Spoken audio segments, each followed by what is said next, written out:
आज आपण French fries बनवणार आहोत। त्यासाठी असे मोठे मोठे आलू लागतील। इथं असं आलू आम्ही धुवून कापून घेतलेला आहे।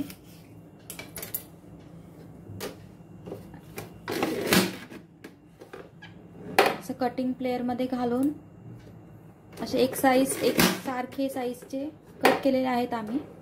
हे बघा तुम्ही पाहू शकता, एक साईज झालेले आहेत। अगदी अशा हॉटेल सारखे झालेले आहेत।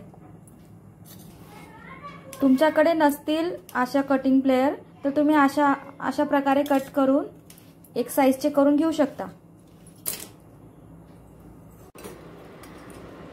आलू आम्ही शेप मध्ये कापून घेतलंय। आता हे 10-15 मिनिटांसाठी फ्रीज मध्ये ठेवणार आहोत।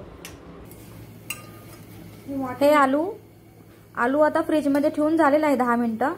आलू मध्ये मैदा आणि कॉर्नफ्लोअर घालायचं 2-2 चमचे आणि आलूचं पाणी काढून घ्यायचं आणि 2 चमचे कॉर्नफ्लॉवर आणि 2 चमचे मैदा घालायचं आणि मिक्स करायचं।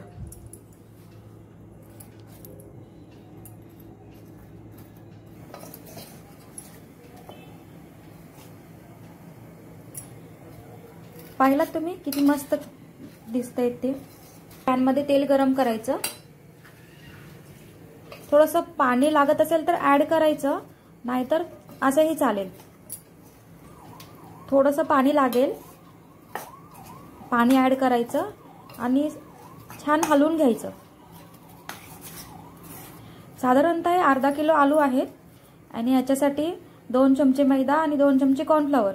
याच्यात मीठ नाही ऍड करायचं, मीठ घातले की ते मऊ होतात फ्रेंच फ्राईज। तेल तापलेलं आहे, त्याच्यामध्ये आपण फ्रेंच फ्राईज घालू शकतो।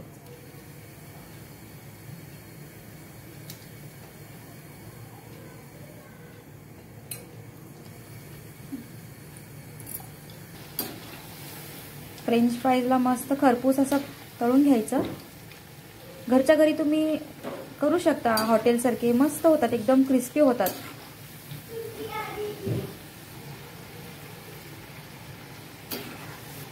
अगदी थोड्याशा वेळात बनणारे हे फ्रेंच फ्राईज। गोल्डन ब्राउन होत आहेत फ्रेंच फ्राईज। आता एका प्लेट मध्ये काढून घ्यायचं।